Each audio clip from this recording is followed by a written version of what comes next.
All right, we have a very special guest for our listeners today. She has won the Molokai to Oahu Championship at least 12 times, crossing the Kaiwi Channel, which separates the islands of Molokai and Oahu and stretches 26 miles or 42 kilometers for literally everyone else in the world outside of America.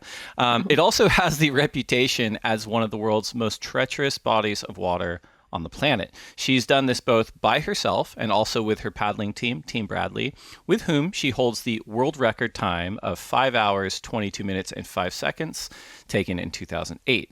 She also holds the 7 fastest times ever achieved by a female from this race in the solo division. She's a 3-time winner of the Molokai World Surfski Championships and took first place in the Pan American Games at the K4 race.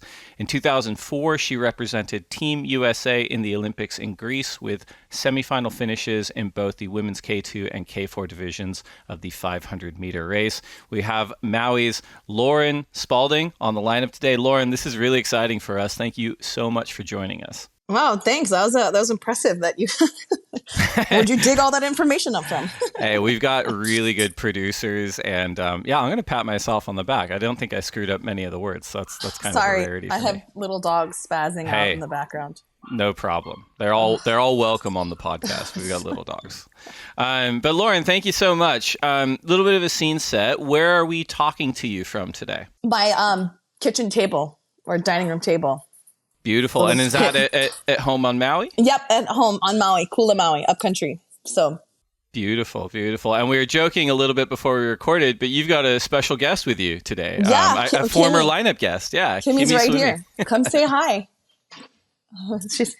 She's in her beautiful. She just did a little workout. Hey, Kimmy. Hi. See, I'm going to take this as a de facto endorsement that you guys have talked and she didn't warn you off of this podcast. No. She said it was great. She said you guys are awesome. Oh, That's so very kind. wonderful. Yeah. I thought it was so wonderful. She said it was so wonderful. That's great. I appreciate that. Well, so we're talking, it's July 3rd. This is going to come out next Tuesday. We're entering the holiday weekend. What are you up to this weekend at home? 4th of July rodeo. My oldest daughter is a little cowgirl, so we got it's a big Makawao Stampede. It's a big rodeo in Hawaii. So we're she's gearing up for that, and I'm her pit crew rodeo mom. So just like getting the lineups are coming out. I'm getting nervous just looking at it. So making sure that we have everything all ready. So how old's your eldest? She's 18. 18. So she just graduated from high school. And then on Monday, we're actually heading to Colorado. She's competing in the high school rodeo finals. That's incredible! Congratulations, Rock Springs. So yeah, we're going to the mainland. Well, we're obviously going to dive into all this, but since we're on the topic, have you been able to transfer any of your skills from your incredible career, or even just preparation and equipment kind of mindset to your daughter? Because I'd imagine, although they're very different, I imagine there are some things that transfer pretty well. I might try to shove it down her throat a little bit too much sometimes. Right, but I definitely, that's kind of my I have my youngest right here, sorry. I definitely the preparation, like when she's training her horses or working. I grew up riding a little bit. So stop it.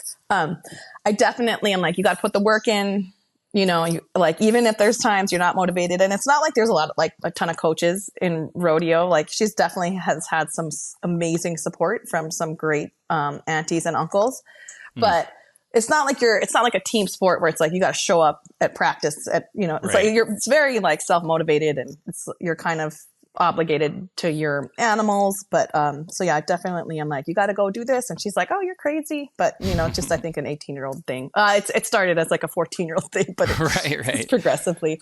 But yeah, she's fiercely competitive, and she's when she gets backed into a corner is when she kind of almost shines the best, and she handles pressure. Familiar. She handles pressure great, and it's shocking sometimes to see. And it's a little Oreo cookie, 9:22 in the morning. But so it's been. I'm proud of her for her successes and her failures too. She hasn't always she's had won some great rodeos, and then she's not had some good runs. But I feel She handles the wins and the losses kind of the same. She doesn't put too much weight on either one. And so that's one part that I'm really proud to say, that I see in her as a competitor. So it's amazing. Yeah. That is amazing. But Well, still, she's 18. I want to choke her half the time, but it's okay. I think that's pretty universal, whether they compete or not. But yeah. Well, for our listeners, this is pretty exciting for us, right? Because we've got a nice break in the CT calendar. And for me personally, this podcast project is an opportunity. I'll put it out there. I talk to enough surfers in my day job. I love talking to people that are surf adjacent or even people that are well outside of it. And for our listeners who may not know, you are a water woman, a competitive paddler, as we mentioned, a former Olympian, a mother of 4. We've talked about 2 of your kids already. Just an overall badass. And bringing it back to you this year, you actually again competed in the Kaiwi Solo Challenge and finished second in the overall female division. For our listeners, can you give us some background as to what this competition is? Because I'd imagine most of them probably are vaguely familiar with it, but speak to us as though we're goldfish and have never heard of it. So it's this race started in the 70s, I want to say, and it was a surf ski race, and then. In the early 2000s, because they just used to run it together, the skis and the one mans. And the first time I did it, I think it was 2002. And but there's other channel crossings like Maui to Molokai is another one, but that is such a fun, easy crossing. Like it's not easy. They're never easy, right? But it's rolling with you. It's not as there's so much complexity to the Kaiwi channel. Like there's different. It can be relatively shallow in certain parts of the channel. Like when I say shallow, like 120 feet to 180 feet, there's different shelves. Right. And so it really can affect the current and the line.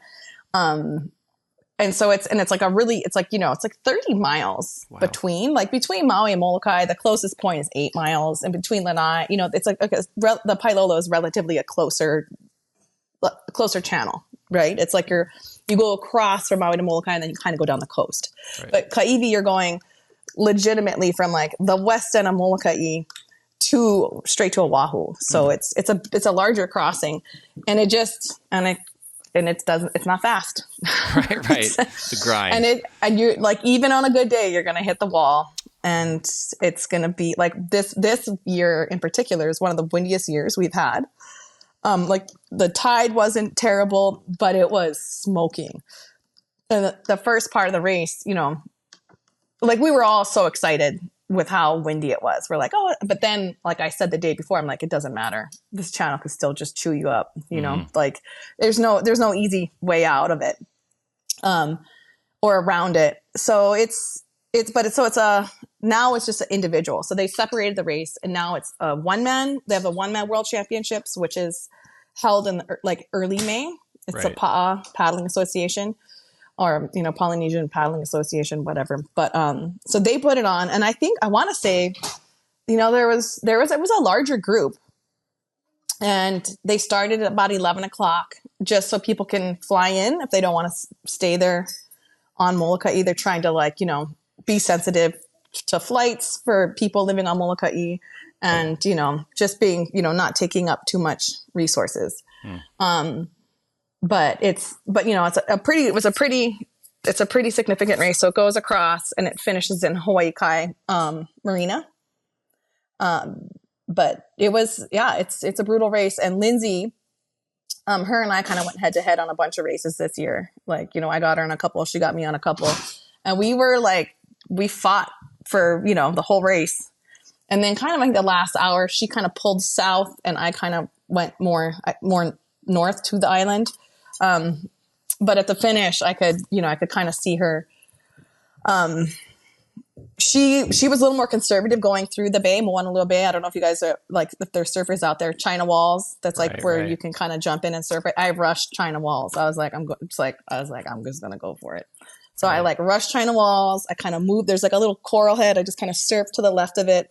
So I just I'm just going to be aggressive, but then I was like, oh, she's getting closer. But at one point I looked back right at China Walls, and I had a bunch of friends up there, and they're they said to me, my girlfriend Malia goes, "Here comes one." But what I thought she said was, "Here she comes." So I look behind me and I see this big human, right? And I was like, who the hell is this broad? You know, I was like, I don't even recognize this big ass woman behind me, you know? So I was like, oh yeah. Oh, I wasn't even worried about Lindsay at that point coming in. I think that's what really lit my fire. I was like, I ain't getting third to this ugly chick, you know? So I was like, if she wants it, she's gonna have to come fight me for it. This is what was going on in my mind. So it was motivating me to paddle really hard. And then I started just catching waves, and then I passed one guy that was right in front of me, and then I caught up to another guy, and she was getting closer. I mean, I knew like it was still a long shot, but then the media boat came up to me, and I was like approaching the bridge, and I was like, oh my God, is that chick just marching on me right now? You know, I was like fighting with myself in my mind. I was like, oh my God, she's like marching on me, and they're going to film it. But when I came across the finish line, I didn't see anyone behind me. Because I was like, where is she? Where is she? And then, I don't know, like a minute or so later, I see what I thought was this woman. And it was not a woman, it was a man. But I was so fired up from this fight I had going on in my head. I looked at him and I go, I thought you were a girl. And he was like, ooh. Thank you. So that's what I feel like the ending of a race, because it can be so hard, but I think it's what you have mentally. And I definitely created a scenario to paddle harder. Well, it strikes me like similar to the Michael Jordan Last Dance, where he would he would intentionally manufacture drama. Like we would go into a restaurant, the coach of the opposing team was there, and he would like make up in his mind that the coach was disrespectful or didn't say hi, and then he'd take that into the game. So in a similar way, it's like you're creating scenarios in your mind to motivate you, and you may fully believe they're true, and sometimes they might be, but even if they're not, they're still helpful. Yeah, no, definitely. I've definitely had I've done this to myself multiple times, where I have been thought that there was, oh yeah. And then I think that happened again this year too, where I thought somebody was, I thought it was a girl, a woman, you know, coming up to the finish of a race, and it was like a really big waves. And I'm like, I don't, and then I was like, man, that chick can hang, you know, like, cause it was very complex. And I was like, oh, well, if she can hang, I'm just going to kill myself this last 3 miles. And then come to find out that it was a man on a pink boat, you know. So a little bit of misdirection, yeah. But even hearing you talk about it, like there seems like, I mean, we always say that professional surfing probably has arguably the most dynamic field to play in all of sports, but you know, maybe this takes the cake because you're talking about underwater depth, impacting the current, like swell direction, wind intensity, tide.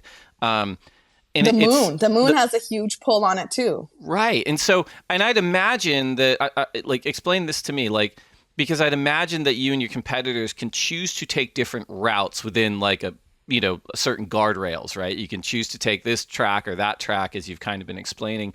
Do you like pre-map out the day of or the night before, like, okay, I'm going to go here, then I'm going to go there? Because it's such a long and grueling race, as you said.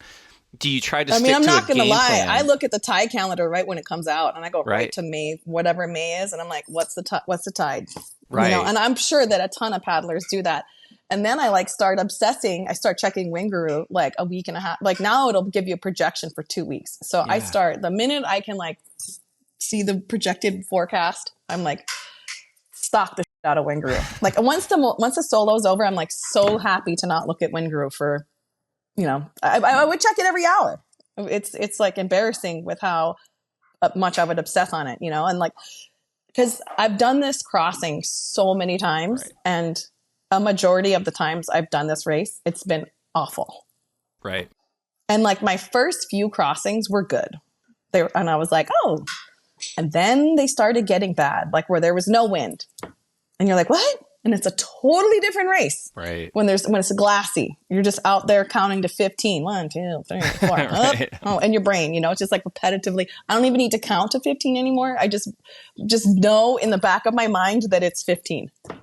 Right. Probably like, all day, like in the supermarket, all 1 through day, 15. Just 1 through 15, analyzing Disney movies, trying to focus. Like, what? Mulan? Da, da, da. It's like, they're just crazy things. It's like getting kids' songs stuck in your head. Oh, yeah. Raffy.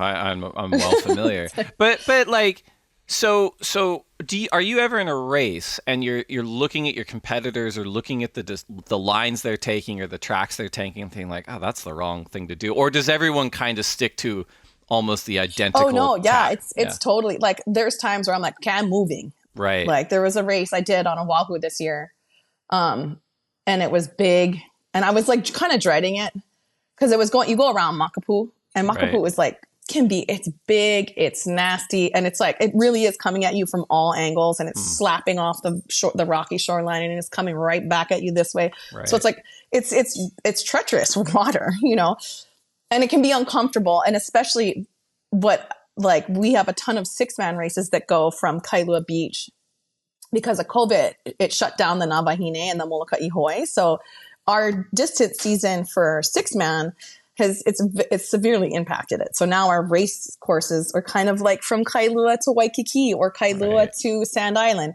So you go around Makapu'u. So going up, if you look at the curvature of the island, you're paddling, you slam into the wind for half of the race, right? And then it can be, there's like rogue waves through Waimanalo and then getting through Rabbit Island.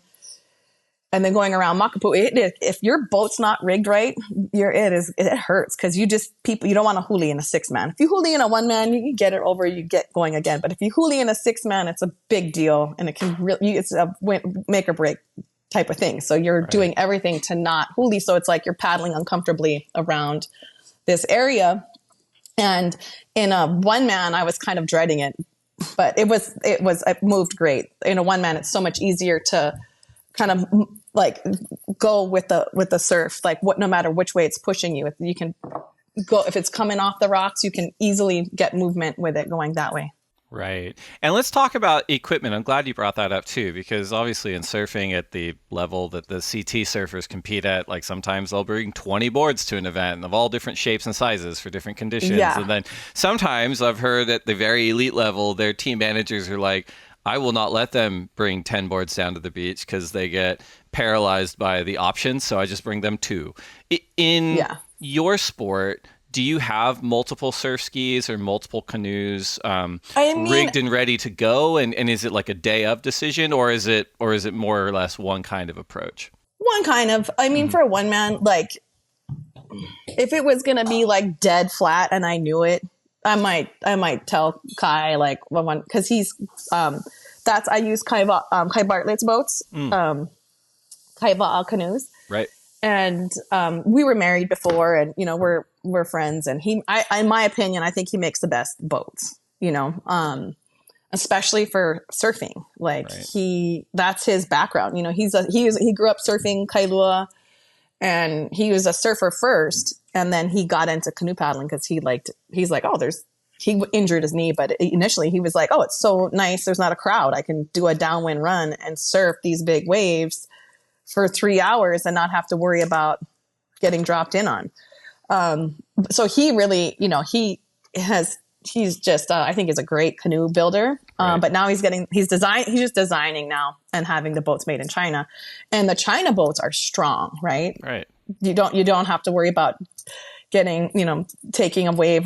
Because the wave, like you get like in the solo, like I got eaten by a wave, like a 10-foot wave broke on me from the side, and it flipped me over, like ama under. Like my hull went over my ama, and it just crunched me. And before, maybe 15 years ago, that could have taken you out of the race. It could have broken your ama or cracked your boat. But nowadays I feel like they're made so well, but I would typically, I just show up with one boat. Right. I have like one man. It's solid. I put some pressure dings through the season, but clear tape is an excellent choice for ding repair. I probably in surfboards too, or electrical tape.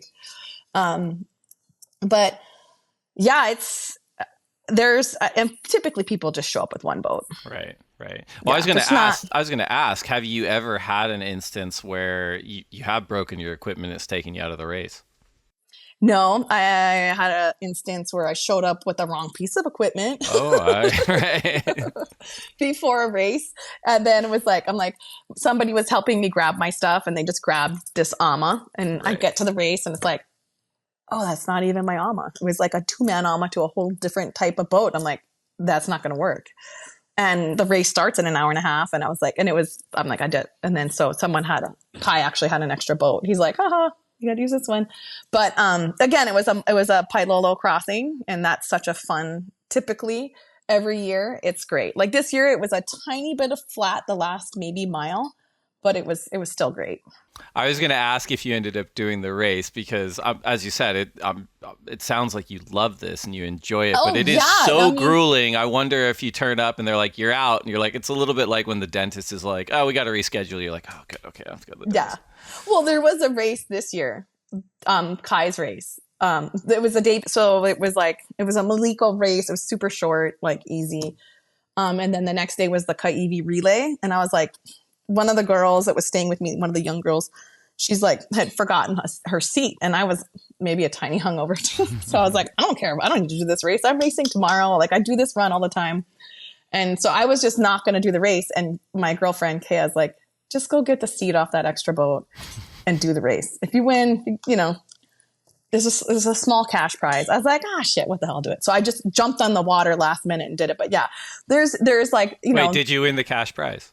Yeah, I did. Now we're talking. Yeah. I was like, it's a little gas money. But wait, so how many races a year do you do? Like how many races do you think at the end of 2024 you're like, I did this many races? I did quite a few. They're pretty much almost every weekend or every other weekend. Whoa. So if I couldn't get the race in, the only thing that's kind of held me back from racing a lot is is the rodeos. Right. Well, mom life. So like and my daughter is graduating this year. So I was like, or she did. I just was like, I wanted to be there for her, to support her and micromanage her. Just kidding. Support takes all forms.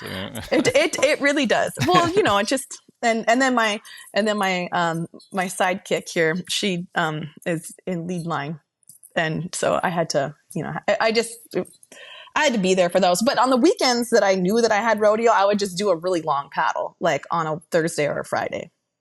Like I would go and put in 32 miles because it does test your patience. If you're like, I'm a high energy person and I got to move my body type. So being at a rodeo, it's not very active. I mean, you're doing constantly on your feet, walking around, but it's like, I'm like, okay, I'm going to be in cowboy boots and jeans Saturday and Sunday, like opening gates and like brushing horses and, yelling at kids. I get that. I'm like, I gotta go plug in my miles before. But yeah, I don't know. I would say, maybe 15 races. Yeah, amazing. Well, okay. So we've talked about... Because I would race on Maui and then I would race on Oahu. Right. Okay. I'm glad you brought that up, right? Because we've talked a bit about the Kaiwi challenge.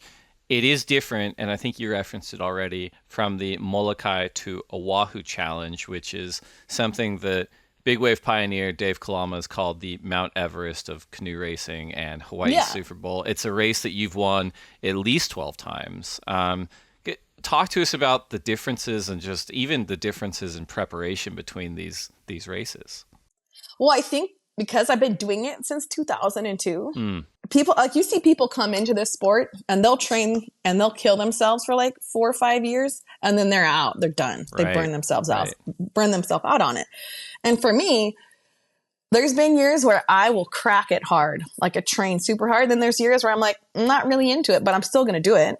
And it's just, and I think you just have to enjoy it. And there's no money in this sport, there's like, but you get this like dumb plaque of wood that says like, you want to race. Like, it's like basically rubbish that I have just around my house, but I can't throw it away. Cause I'm like, my sister was like, maybe you should get rid of those. I'm like, well, they kind of represent cool things. Yeah, of course. But I do it cause I like it. I like being out there. And I think I am addicted to the burn of like the distance. And that feeling of coming across, it's, and not like I did the crossing. I did the Kaiwi a couple times this year just to go across it, I had some boats, I had a couple of friends that bought boats on Maui and I was like, perfect. I'll paddle them to Oahu for you. But I love being out and I love doing the distance. 2 years ago, I went from the Big Island to Oahu. I was trying to get all the way to Kauai, but then the weather turned bad. And by the time I got to Oahu, I was like, no. But I still would like to complete that leg. But I like being out there. I like being in rough water. And even sometimes if it's not rough, it's fun to just, it's kind of like puts perspective on life for me. And it kind of makes, when I take the time for myself to go and do these crossings and put the distance in, like it kind of recharges me, and I feel like I can be a better mom, a better, right, a better person for everyone around me. So yeah, I'm glad you brought that up too, because I think that applies to like everyone, especially our listeners, where it's like, if you are a parent or you're a partner or you're a son or a daughter, whatever it is, it's like you can get so invested in whatever your role is, whether it's whether it's work, whether it's whatever, that sometimes if you're not balanced out, you have a passion that you put on the back burner because you're a new parent or something. Actually, that's not always the best thing all the time, because you have to kind of take care of you before you can take care of other people. Yeah, I totally, it sounds selfish, and I've been a parent since I was 19, so I think, and I'm still super parenting. I think it's important to take time out. And I love spending time with my kids, and I love going on adventures with them. There's been times this year where my youngest didn't have school, so she did the workout with me. I just put her on the back of my canoe. I was like, well, we're going to go for a paddle, so she sits on the back and holds on and talks the whole time. But, it's my little resistance workout. But I just think you got to get it done for yourself. Makes sense. We're going to take a quick break to get a word in from our sponsors, and we will come right back. All right, we are back. This is the Lineup Podcast. I'm Dave Prodan here with Maui's Lauren Spalding. Lauren, let's go all the way back. Born and raised on Maui. Where did you come from? What were mom and dad like? What was it like growing up for you? Both my mom and dad are from Oahu. Okay. I was born on Oahu, I guess, technically, and raised on Maui. And yeah, we grew up kind of adventuring around Hawaii with my dad. He would drag us on these, kind of, now looking back, when we go on adventures with him, I definitely have trust issues. Something's always going to go wrong with Mike. So, we're like a little bit trigger shy when it comes to doing things. We just did a family trip down the Napali coast, and I was like, if I'm going, I'm planning the food because I don't want to be hungry. We were hungry a lot and cold on trips, but I think that it's character building. Fair enough. Yeah. And so you are referring to your dad, Mike Spalding, who's a legend in his own right. Tell me a little bit more about that, because obviously you've talked about it quite a bit in your career, but sounds like there were plenty of specific stories where, as you said, maybe these trust issues emerged where you're like, oh, this is adventuring and this is fun and this is character building, but holy crap, this feels a little bit unsafe. Yeah. And sometimes it was like, or, like he would come up with these wild ideas like, yeah, I think we'll paddle at night because the wind will die. And it's like, and then we would push off the beach at 7:00 at night, and the wind never died and the current was terrible. And it just took us forever to get to where we were going. And, you're getting stung by jellyfish or Portuguese man o' war and you're freezing. And it's, it was definitely, now as an adult, like my kids haven't had to suffer like how we did, but, he definitely put my sister and I through the ringers. Or hiking, he's even like worse with hiking. Well, and it's like, are we following a pig trail or is this the trail? so even now it's like, I'm just going to stick to the real trail. Fair. Yeah. When I was a kid, I was in the Scouts. We did a lot of like backpacking and hiking, and we were always complaining because we were like soft little kids. And I remember the trick that our Scoutmaster had was like, we'd be like, how much longer? It'd be like 10 minutes into like a 10-hour hike. He'd be like, yep. How much longer? It'd be like just one more mile. And for a kid, you're like, I can do that. And it'd be one more mile for 9 hours. And you're like, that's a good trick. I'm going to use that with my kids. That is, but it's like, but then people, like, your kids don't trust you. No. Like, well, yeah, no, I don't trust that guy. But legitimately, for sure. I think he only thought it was like like he was just lost, and he was like, no, I think we're almost there. And I'm like, no.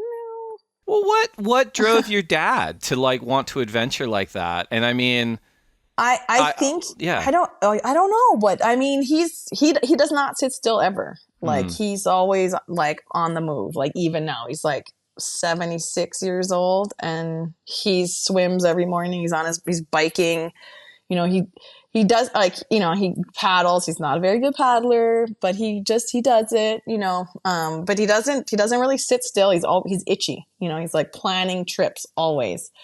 Do you have a like bit of that in you too, you think? I think I'm a good balance between I'm like a little bit more realistic. Like I love to do adventures, but like I like them to be a little bit more like planned out and executed. Like, okay. Like he's if he doesn't get lost or sleep outside and get rained on, it's like boring, right? So he's like, I'm like, and that sounds like a win to me. I'm like, no, like, ideally we don't get lost. So, right. but I think that's kind of like the adventure for him. It's like, oh, you get lost and you wind up down some different road and then you meet someone. I don't know. Like, I don't really understand it, but it's definitely part of who he is. Sure. Well, I mean, that or kind just of making it work. He's excellent at just at what I've taken from him is like, if it doesn't work one way, make it work another way. You know, even if it comes to packing your bag, if it's a little bit tight, you know, just stand in it and zip it up. You know, people are like, oh, it won't fit. I'm like, oh, no, you got a couple more inches in there. We can add the bag stuff, might not be intact when you get to where you're going, but you know, most, you know, 90% of the time the zipper should hold. And I guess like the two sides of that coin, right, is you're having all these amazing experiences. You're developing probably since you were so young, like all these skills that people spend a lifetime trying to master, but they're almost built into you because you've had to just learn at such a young age. But then the second side of that coin is also you're well outside of what I'd imagine most people consider like a normative existence of like, yep, my dad and my mom, it was the nuclear family. And I don't think anyone really is, but you know what I'm saying? It's like you're well outside of what traditional society would consider a normative upbringing. And I'd imagine that informs kind of who you end up being in life too, a lot of ways. Yeah, I think too, and like being positive, you know, sure, like yeah. if it's raining and you're cold and there's nothing you can do about it, you might as well just try to be positive, you know, like, or you know, this will be over soon. I think that's like, don't sit down and cry about it. Like when shit's not going your way, like just get through it. Like, and I think, or like, you know, if we would, you know, as kids or even, you know, like you start to be negative about something, like my dad's the first one to call you back. Like, you know, don't, you know, be positive. Even if somebody's doing something negative or wrong, he's like, he finds compassion for people, you know? And I think that's an important, like, I don't want to call it a gift, but I think it's a healthy thought to have in life. Like, because it's so easy as humans, right? I'm not trying to get philosophical, but like, do it. If someone is an asshole to you or, you know, something negative happens, it's just like, I even tell my kids if something is like, if they're having a conflict of some sort, I'm like, be compassionate because everyone's going through something. Yeah. You know, well, I was going to say, I don't know if you've experienced this either, but I remember like a lot of these like lessons, you know, you get taught as a kid, whether they're by your parents or your coaches or Walt Disney or whatever. And then you grow up and you kind of have to exist in the real world. And you're like, Jesus, it's like, this place is harsh and people are mean and I have to harden up. And then I found, especially being a father and even just trying to exist as like a better version of myself in the world, those lessons were kind of right. Like when you're kids, like even when you're talking about being positive, but it feels so much more real when you're applying them to the real world situation as opposed to just being told that. And I'd imagine that you experienced that from a very young age because you were having to kind of learn that in an actual situation. Oh yeah. Or there's times too, like we would be like low blood sugar, you know, far from where we're going, like, and all we have to eat is a bagel. And it's like, and just melting down. Like, I don't want to be here, you know, just throwing a tantrum, you know, like a whatever 11-year-old, you know, someone, you know, just being young and throwing, like, just not happy with the situation. And he never gave in to any of it. He was like, okay, all right. You know, even hiking, he'd be like, well, you can just sit here and wait. you know, because that's your only option. It's like, well, you can sit down and wait here and hopefully a pig doesn't come, or you can just keep walking. And it's like, and then like you're forced to keep walking. You don't have a choice. Then I think that's just kind of how life is. No matter what's thrown at you, you got to just keep motion forward going. Yeah. Forward movement. And I mean, your dad, Mike, I mean, there's these stories of him, quote unquote, almost killing, the likes of legendary rock vocalist Eddie Vedder, or even friend of the pod and your friend today, Kimmy Warner. What was your very first experience canoeing with your dad like? I was 3 and he came up with this idea. He's like, because he always loved to go on little camping adventures, and being on Maui is so awesome because we are close to Lena'i and Molokai, so it's easy to go pop over and go camp and come back. So we paddled a 3-man surfing canoe, which is not maybe such a voyaging canoe, to Lena'i, and we were going to camp out, but we capsized like 3 times going over. And I was young. I don't know what my mom was thinking. She must have really, needed. Was she with you? Or, I mean, you mentioned she's kind of like a counterweight to your dad. Yeah. She's like, when are you guys leaving?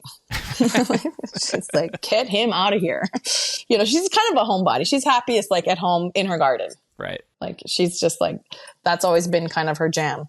And she's the athlete. We get our athleticism from her for sure. Oh, wow, she's got like a resting heart rate of 40, like low body fat. My dad's like, always been battling his weight. I don't think he's overweight, but my mom like fat shames him. And like high cholesterol, he's like works so hard and she doesn't have to, she's just like fit.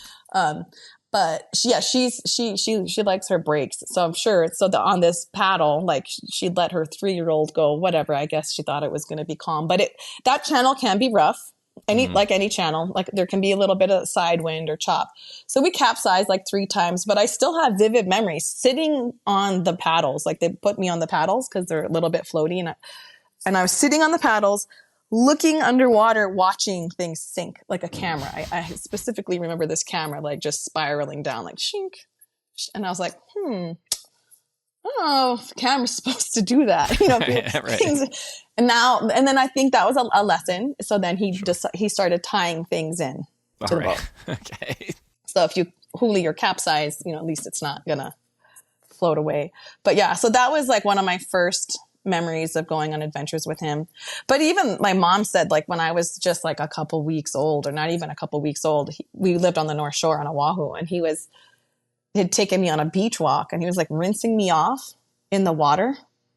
And babies at that, they're like little wet noodles. He lost me in the water for a little bit, not like minutes, but I was rolling around in the shore break, and he had to like find me. And so it's just he's a little reckless.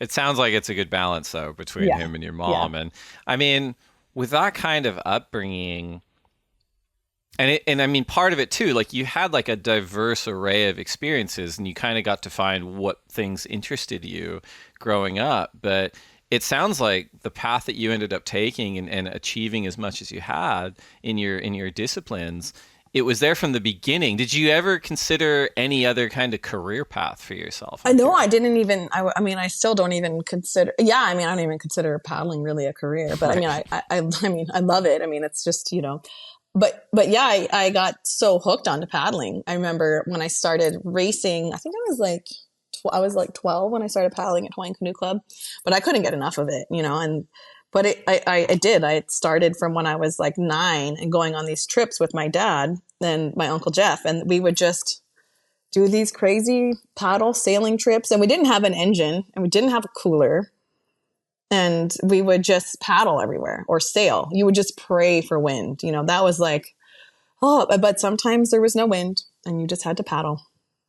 And then maybe somebody packed a credit card when we got to Lanai, when we'd go up to the hotel and eat a hamburger or something, that was like, or like sneak to the store and buy a soda. But it was pretty rugged, I'll bet that was the best tasting hamburger anyone's ever had. So good. Oh yeah. Like anytime, or we would just like pull into a beach somewhere and just like, you like lay on the sand and just like relish, cause you got to rinse off with fresh water. Cause a lot of times we just wouldn't have fresh water. We would only have drinking water. So it's just you're sleeping salty, which is fine too. Or the boat is anchored in the water and you're sleeping on shore somewhere. So it was a beautiful, there was definitely like, I remember just being mesmerized. Like we would, we would shoot fish, and I loved like when we would stop in the middle of the channel if it was calm, and you just swim down as far as you can. Cause it's like this illusion of you're not going anywhere. And then you look up, at the boat, and it's just this small little speck. And so that was always I loved, the depths of it, and just, it was so pretty. Or, trolling, we would run hand lines off the back of the boat. And that was always the bonus. Like, we're like, okay, if you catch an ono or a mahi or something, then, you're going to eat good that night. But again, too, like he's not, my mom's a phenomenal cook, and my dad, like he can cook a couple things really good, but his cooking is not his strong point. Like he likes to try to get creative with it, but half the time it just ends with like, what was your end game on that? We got here. Don't worry about it. Yeah. Or like he thought he was cooking with olive oil one time, but it was maple syrup. Oh, right. That's probably like, it's like, Daddy, oh man, oops. It's like frying fish in maple syrup. It's like, but then it's probably like an episode of The Bear. That's like nouveau cuisine, avant-garde. Like, he's ahead of his time. Well, you mentioned you don't consider it a career, and you mentioned it doesn't, pay a king's ransom, these contests. But like, how do you and how did your family kind of fund just being alive, like, paying the rent and eating and stuff? Yeah, so my dad is in commercial real estate. Okay. So that's commercial real estate is where, just layman's terms, is when you're leasing out office space or warehouse space. And so that's kind of, that's what he started kind of doing in like the 70s, and was fortunate enough to get some buildings under his belt. So so we help manage those. I've worked with kids before, like in my early 20s. That's kind of what I launched into as a career. I was working with kids. And then after the Olympics, I got my real estate license so I could work. Oh, very cool. In commercial. It's interesting though, right? Because we talk about, like you within the paddling community are a deity, you're God, and like similar in surfing. And we always kind of joke sometimes, like, depends on where we go. And I'm sure it's similar in your community as well, where it's like some countries you go to, you can't even walk on the street, these surfers, because they're world famous. And in some places it's like you can walk down the biggest city and no one knows who you are. So it is like nobody cares. Right. And it's like kind of a fringe activity, but it's, as you pointed out, it's like it's beyond like money, because these experiences are priceless and that's what's driving you. But it also seems like it's brought you other interesting opportunities to like work with different brands and to have the support and to actually not be chasing it in a way that you're like, I don't really believe in this product necessarily, but like I need the money, etc. Like you can kind of go like, look, I have a career. This is also a career. It's also a passion. And the partners I'm going to work with are developing products I believe in, whether it's the equipment you take in the water or, for example, this episode's brought to us by YETI. And that seems to be consistently the one partnership, whoever we talk to, where people are like, oh my God, even if they weren't partnering with me, I'd be using the products because they're so great. Yeah. Oh, definitely. I mean, I probably look like a walking ad half the time. Right. I mean, and especially when I'm going for one-man races, like I'm swimming my bags out through surf sometimes or paddling them out. And it's hard. Like those roll-up dry bags, I mean, there's no way around it. They suck. You put something, because it's the handles. You want to keep the handles dry of those things, right? You want to swim it out like this because water's going to get in through there. It's going to be damp. But those YETI dry bags, those things are like, you put anything in those. And if you don't have a YETI dry bag, the zip coolers work great too. They'll keep the water out. But they are constantly coming up with new innovative products that, I mean, I use everything in all aspects of my life. If we're going to a rodeo, we got the buckets with the lids. That's what the horses drink out of. I got the blanket at the rodeo. There's always like 3 kids taking a nap on it, like in between events. And I use like same thing for beach stuff. I take the bucket and the blanket to the beach and the chairs. Oh, the chairs get just, someone is constantly hoarding the chairs at the rodeo. I mean, these are so comfortable. But it's just every single day I'm using something. And like, again, if I didn't have a relationship with YETI, I would still be purchasing their products. Yeah. And sure. Even as part of that ambassador team, like you compare it to like the hyper niche surf programs of like, past decades, won't point anyone out, but it's like the team is so carbon copy the same. They all do the same thing, that you're not learning a ton. But, even on this podcast, we've had the likes of like Shane Dorian and, your friend Kimmy Werner, Steph Gilmore, and yourself. And beyond that, they've created this ambassador group that's so diverse. And I'd imagine they learn so much from each person. And then those insights go back into developing the product. And even as someone who's on the team, I'd imagine you've been introduced and or at least exposed to so many people that you otherwise wouldn't have been. Oh, definitely. And that's like the best part. It's like when they have their little like get-togethers, it's like there's like cowboys, cowgirls, there's, pit masters, fly fishermen, like all walks of life, mountain climbers, and you get them all together and it's just like, oh, it's a really cool bunch of people. And they all give their insight into products and how to make them better. Whether like it's from, like I said, from rodeo to fly fishing to skateboarding to hunting to just surfing or paddling, just outdoors. And everybody is using their stuff and they're using it different, but it works for their life. I'd imagine that you even like in the pursuit of your own passion from this diverse group of ambassadors have probably even learned like just non-product related insights of like, oh, I approach, my passion this way or what this particular technical aspect of what I'm doing this way. What's kind of something that stands out to you that you've maybe picked up from someone through the program? I mean, it's just, how would I answer that question? I think I don't know. Like, there's so many, God, I'm just trying to think here. So, well, like JT, he's an ambassador and he and I did this crazy paddle race. But it was I don't even know if I'm answering this question. No. This is perfect. But this is the Texas water safari, right? Yeah, the Texas water safari. All right, explain to our listeners what that is, because I think this is a perfect example. So the Texas water safari, it's this crazy race in Texas, and it's like starts in San Marcos and it ends down in the Guadalupe River, and it goes from the San Marcos River down into the Guadalupe, and then it dumps into the coast.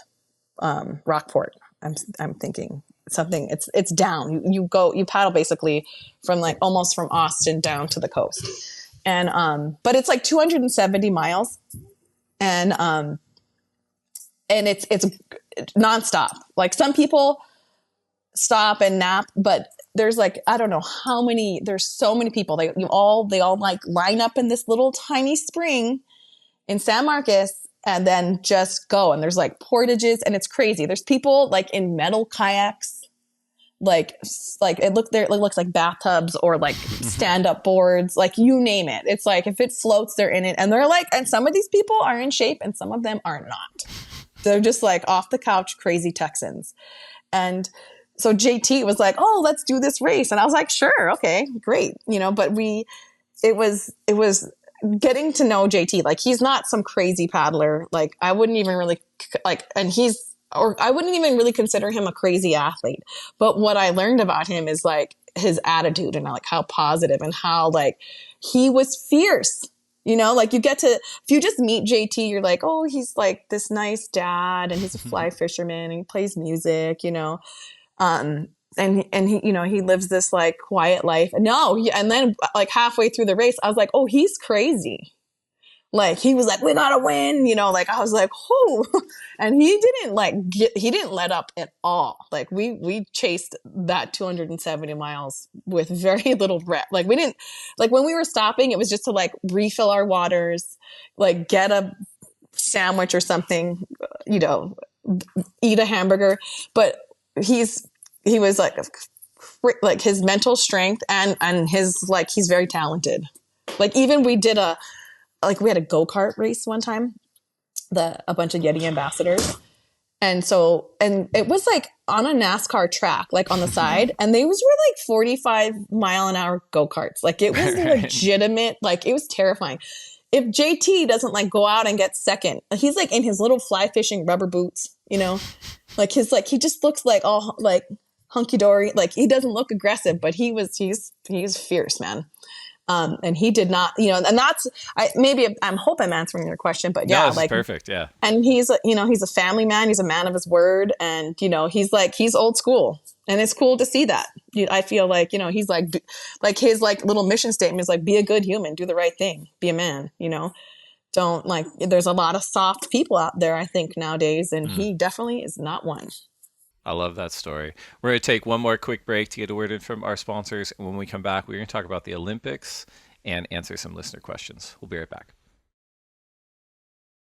All right, welcome back to the lineup. I am Dave Prodan here with Lauren Spalding.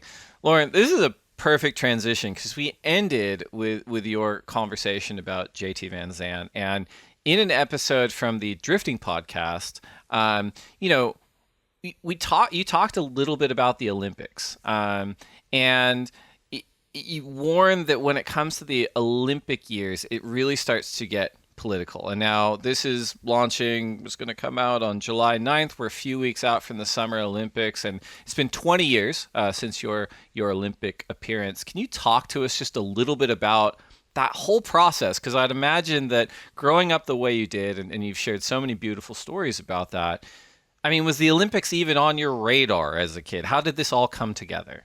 I mean, I think, you know, kids in the 80s, 90s grew up watching the Olympics maybe more than the kids now. Like it was a really cool thing, right? Oh, brah. Sorry, she stuck her paintbrush in my coffee. Brah. Sorry. But, you know, you watch the Olympics, you watch the Winter Olympics, you watch the Summer Olympics, and like those, they really are like the, you know, it's impressive. And like we don't really have a TV, but I want to make a point to watch it this time around. But, you know, it wasn't really on my radar I think till like maybe I was like in my 20s or like late. Yeah, probably 20. I think I was 20 when I saw kayaking, when I saw the K1 racing. And I forget where it was. Athens, not Athens. Geez, Sydney. It was in Sydney. Okay. Yep. But I was like, I think I could do that because I was paddling. I was like kind of like getting the pad. I had a kid. I was 20, so my son was like 1 year old. So I was like, okay. And I just told one friend, I was like, I'm gonna train for the next Olympics. And I just like every day, like if I was running with like ferocity, like intent. Like every workout, it was like with intent. Like I didn't know how it was gonna happen, but I just put it out there in my brain and into the universe. I was like, I'm gunning for this. How is it gonna happen? Zero idea. But then I started racing one surf skis and one man's, and then I started to win. And a couple guys on Oahu who are part of like K1, like Hawaii Canoe and Kayak team, one of them was like, you probably make the team, the Olympics, you know? And I was like, how? They're like, let's get you in K1. So I trained for like 6 months in a K1, and I went up in 2003 for trials. Is this like too much? No. This is really helpful. I went up for trials in Lake Placid, and, you know, nobody knows who I am. Right. Like I'm some like, you know, whatever. They're like looking at me because half of these girls that are 23 on the 23 and under team, like have been like dropped. They're like in a homeschool program, living at the Olympic Training Center, just like eat, sleep, train. The opposite of your upbringing. Yeah. And I was like I'm a single mom, you know, like I'm working and I'm like train like a couple times a day, like in the morning and at lunch, you know, but definitely like people are like, oh, well, one of the girls was like, what are you going to do when you don't make the team? You know, well, Canada's closed. You can go up to Canada and go check out, you know, go travel. Cause I booked my ticket for 2 weeks. I was like, I'm making the team. I'm staying for the training camp. And I was like, like, all right. Like in my mind, I was like, watch me, you know? So I think I ended up getting like third. I made the team. I made the team boat. And everybody, like a girl was crying. She's like, oh my God, you just started paddling. I'm like, no. Like, I just started K1 paddling, but I've been like, I had raced the solo. Like, I was like coming off of a serious, like, my base probably was way bigger than anything that they had in the bank, like how much mileage I had. But like, I was green to K1 paddling, like 500 meters. I didn't know about what a race plan was. Like, there's so much strategy to sprinting 500 meters. Like, I just went off the line, balls out, and just tried to hold on and just killed myself coming across the line. Like, there was no like a race plan is like, you first 4 strokes deep, and then you go into like, you count your first 10, and then your next 10 are over speed, and then you're settling. And then, there's all these different things like, like I said, strategy that goes into racing 500 meters. I had no idea. So I was a quick learner, and I could sit in a team boat good. I knew how to transfer my strength on the water. Like, I wasn't like, couldn't lift like half of these chicks in the gym. They're like they're like benching like 225. I was like, ooh, like, just beasts. But I could paddle. I was stronger in a boat than them. Right. So and at the end of the day, that's where it matters, right? It's like, if you can make the boat move. But it was trippy. It was, cause I was like, I'm like, at one point I remember telling him, I was like, I don't give a shit if I make this boat or not. Like, either you take me cause I'm fast or send me home. I don't give it. Like, I got a kid. I'm gonna go home and race one mans. I'm super like one man. I was like, the one man season was going. Yeah. And then I made the team, and I was in the boat. And then we started training together. But it was, it's intense. It was like, just eat, sleep, train. Yeah. Like, we'd get in the water at like 6:45, and then we'd be out, we'd go eat breakfast, take a nap, go lift, go paddle in the evening, eat dinner. That was it. It was like, and then a little TV. We'd watch Magnum PI. Well, and I knew what day it was, because that Tuesday they had served tacos. It's funny what those are the important sort of markers in our week. It was Chula Vista. We were like an exit away from Tijuana. So we had really good tacos. Well, I mean, it's interesting, even you talking about, hey, look, I can go back. One man season started at home. I can go do that. I'm curious. Yeah. Like, how is Olympic racing regarded in your community? Because I know it's pretty fresh for the surfing community, but when you talk to the elite surfers, they're like, oh yeah, it'd be amazing to win a gold medal for my country, to be on that platform. But year in and year out, they're like, I'm here to win the world title. And I've heard similar things about even like skateboarding in the Olympics. They're like, yeah, gold medal's cool, sponsorship, whatever, attention. Yeah. But like, that's not truly what the community values. Is it similar in the paddling community? I think there's a lot of respect for kayaking, and I feel like I feel very fortunate that I got to be a part of it. And we weren't bad. I think we were one of the faster K4s this country has seen. Like, we legitimately had to qualify. Nobody gave us a spot. We had to go race. Yeah. And, we had to go win Pan Ams, and it's, Olympic year, it's kind of stressful because like, you're not qualified until you like earn the spot. Right. And so everyone's like, oh yeah, we're going to come watch you at the Olympics. And I'm like, girl, I got to qualify still, like, so I remember qualifying in Brazil, and I was like, okay, now I can call my parents and be like, we're going, but it's like, go swimming with Auntie Kimmy. Sorry, but it's a stressful time, and I think a lot of and being at the Olympic Training Center and living with other athletes, like, bruh, some guy committed suicide that year. Yeah, a race walker. It's like his second or third attempt. He didn't make it, and like, but there's people, and I think too, for me, I always said that. Just go look at her room. Sorry. That's all right. Juggling. But I always like, people are like, there's so many people that I see, like, Olympics, training for the Olympics is like a very selfish thing, right? You sit down at an Olympic training center with people, other athletes, all they want to talk about is like their time, their training. It's a very me, I time. And if you're going to be an elite athlete like that, it's a little bit consuming and a little bit selfish. If you're looking at people that are on top, like, they don't have a lot of other things going on in their life. And that's what I noticed sitting around the Olympic training center at dinner.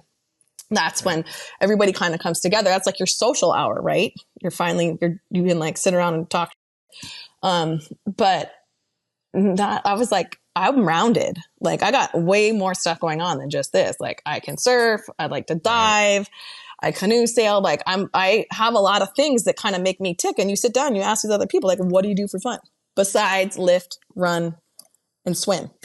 And they're like, oh, it's like, so, and it can be very desensitizing. I remember after the Olympics, it like coming down off of that, it's hard. And I think some athletes are talking about it more, but you get programmed to just eat, sleep, and train, and you stop working out like that. You kind of feel like you're not paying your bills. That's what I would equivalent it to. It's like, you feel like you're missing a payment on something. It's interesting too, right? Because you see this across every single discipline on the planet, whether it's sports or art or commerce or whatever. It's like this hyper specialization. We see it on tour, and I'm not advocating that we go back to like, oh yeah, this guy, he's like, a plumber in the off season and he's on tour to party and holy shit, he's amazing in the water.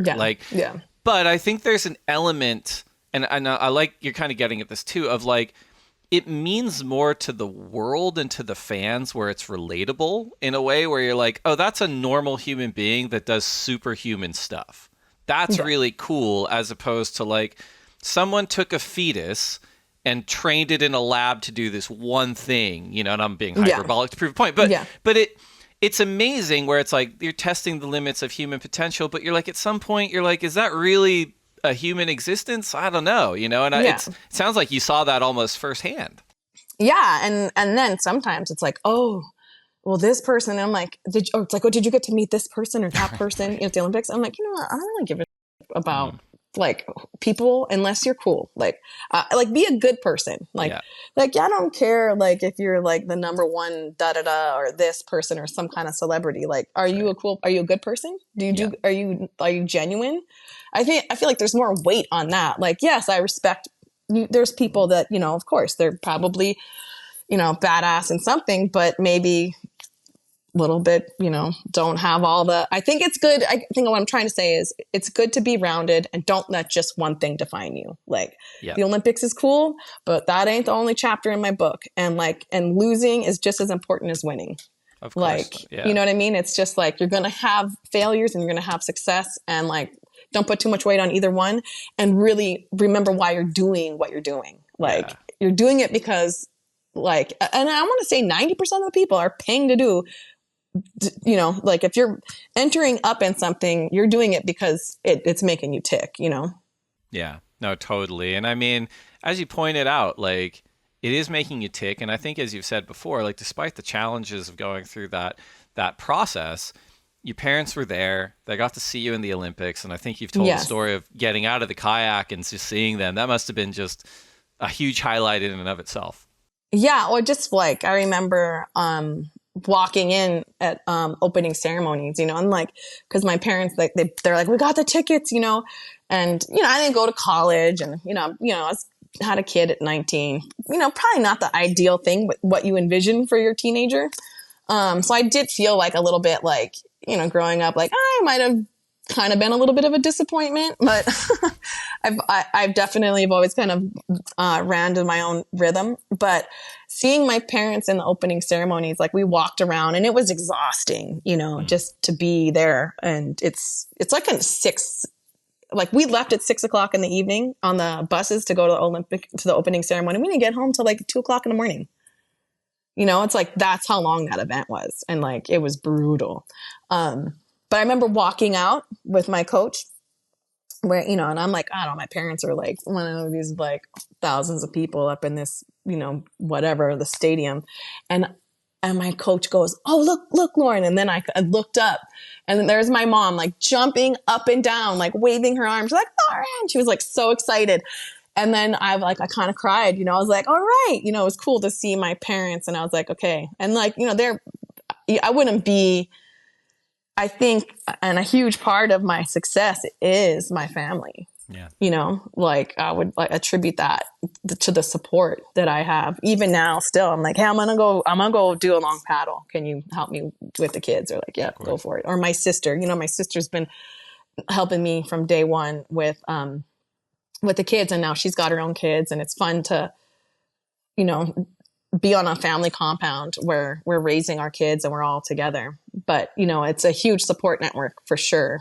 Yeah. And it's such a special community that you guys have made your home in Maui. And, we're approaching almost a year since the horrifying Lahaina fires. And I mean, I don't want to end the podcast, the conversation on a downer, but I did want to ask, like, how has your experience been over the last year?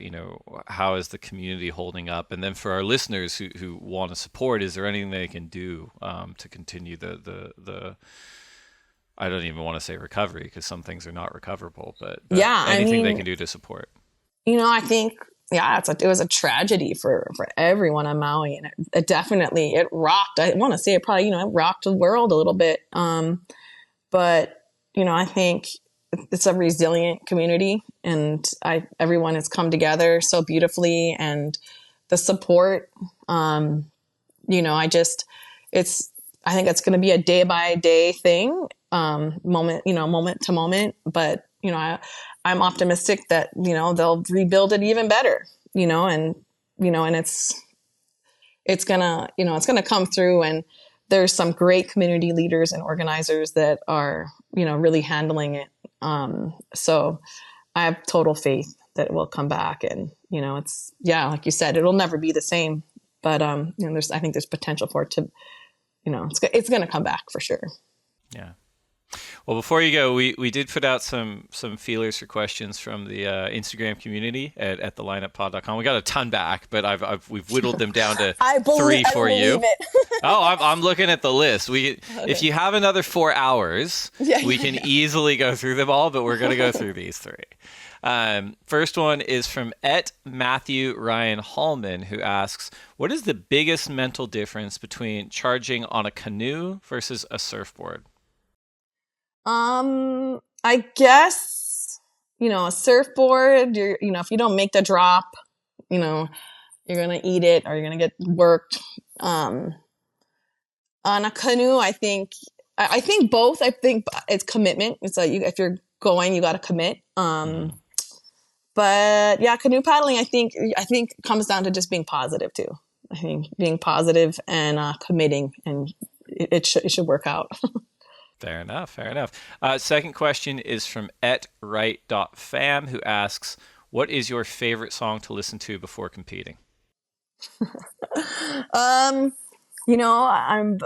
like all music, but right now, my 5-year-old and our favorite artist is Leilani Wolfgram and Sunshine. We like her song Sunshine.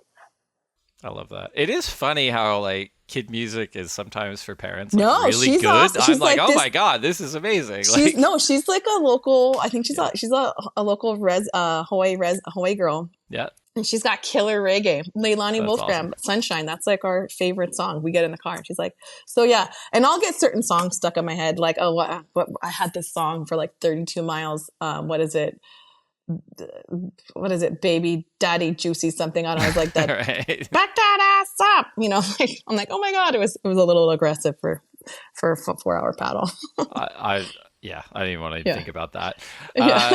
Last question we got is last question we selected is from @miss_blue sky, who asks, what's one of the greatest pieces of advice you received that others could benefit from? Don't f it up. Hey. I gotta do better than that. Hey, but you know what? Simplicity is sometimes really good. Like, yeah, that's a good one. Yeah, I'm trying to think here. Yeah, that might just be the one. I'm into it. Let's put it on a t-shirt. Well, thank you to everyone that wrote in at the Lineup Pod. We're now down to our very final segment. It is time for the lightning round. These are 10 questions for you to answer as quickly as you can. Okay. If you could only have one style of maritime transport for the rest of your life, what would it be? Kayak doubles or fours, outrigger canoe, 1-man or 6-man, or surf ski, or K1? Oh, 1-man. 1-man. Second question, coffee or tea? Coffee. Burrito or pizza? Burrito. Last book you read? Oh, Women Who Run with Wolves. Favorite movie ever?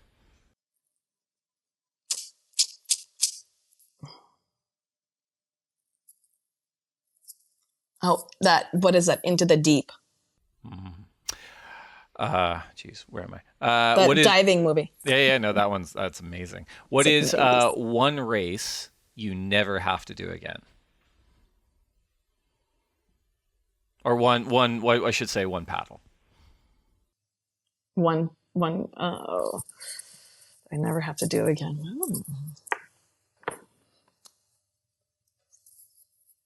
Oh, I hope I never have to paddle from Waipio to Lapo Hoi Hoi again.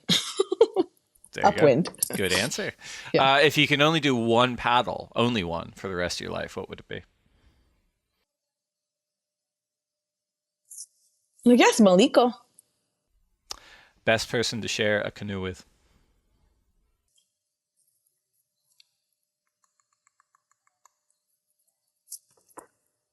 Like a 2-man Sure. or like a 6-man, a 2-man, I guess. So. Either or. I've got a backup question about the worst person, so however you want to take Okay. it. Oh, that's a hard one. I'm not answering it quick. No. Noi. I'll say Noi Lani. Okay. Worst person to share a canoe with? Dad. Okay, last one. Finish this sentence. I will next achieve a state of happiness by. Folding laundry. Hey, you and I are of one heart. Lauren Spalding, thank you so much for coming on the lineup. I could talk to you for days on end.